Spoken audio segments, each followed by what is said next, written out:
Go ahead. Okay, my name is Morgan and our group did cystic fibrosis. So what is cystic fibrosis?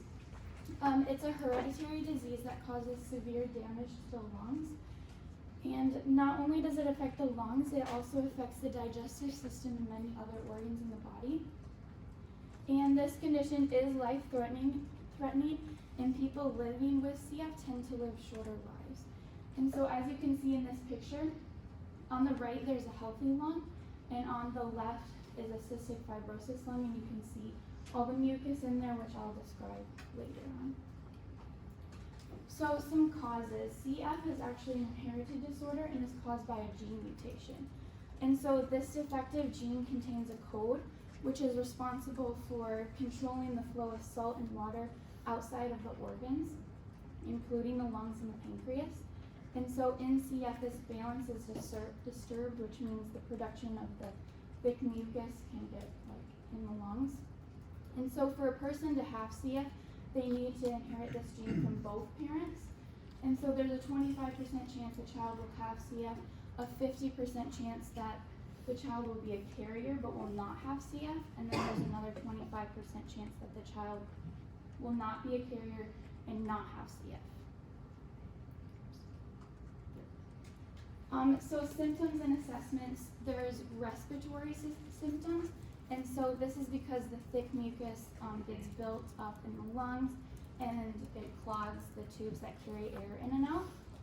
And so what you might be feeling is a persistent cough, wheezing, exercise intolerance, repeated lung infections, inflamed nasal passages, and recurrent sinusitis, which is just inflammation of the sinuses.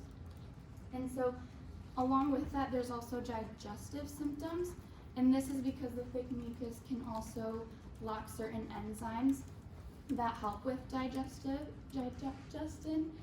And so you might experience like a foul smelling or greasy stool, poor weight gain and growth, intestinal blockage, and chronic or severe constipation. So diagnosis. Usually to diagnose CF, you're usually screened as a newborn. And so the doctors will do a physical exam, and they'll also do genetic testing and a blood test. And so they check for an abnormal amount of the protein that causes CF.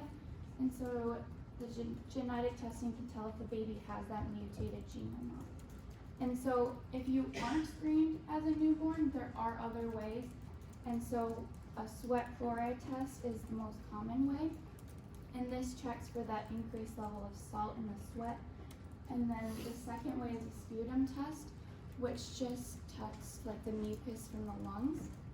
And then there are other testings and screenings, such as a CT scan and chest x-rays.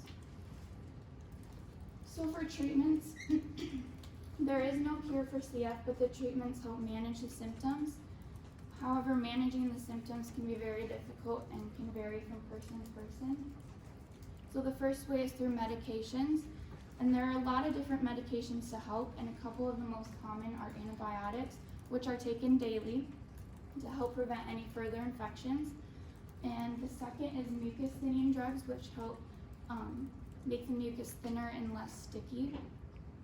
And the third is bronchodilators, which help relax the muscles around the tube that carry air in and out of the lungs. And the second way for treatment is airway clearance technique. This is also known as chest therapy, and this is really a crucial part of CF. And this is done several times per day to help relieve and loosen the mucus from the airways. And so usually it's done by putting a vest on, and it will vibrate to try to loosen up the mucus in the airway. The third way is pulmonary rehabilitation, and so this is actually to help the lung function and overall well-being, and this is usually done on an outpatient care basis. Fourth way is just some surgical procedures. You might need a feeding tube, and this is because it interferes with the digestive system, and so you might not get the right nutrients, so a feeding tube might be necessary. Second is a lung transplant.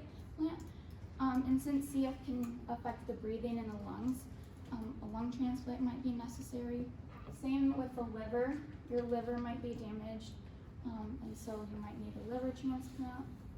And so, fourth way is home care and lifestyle changes, eating proper diet and getting right nutrition, exercising regularly, avoiding smoke and pollen and things that can irritate the lungs. And also, it's important that you try to maintain distance from other people that have CF because you want to prevent the spread of infection. So prognosis and follow-up. There is no cure and it cannot be prevented. The median survival age is 36.9, and if you're born with the disease and get proper treatment, there is a good chance that you can live past 40.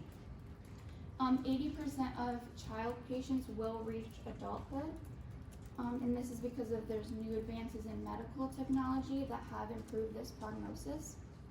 And so the median survival rate is actually higher among males than females. And so for follow-up, you just want to keep regular appointments, keep doing the treatments, and stay on top of them and do them on a daily basis. So this includes the eating healthy and getting enough exercise. And also, along with that, you want to seek support and help. And here are your sources.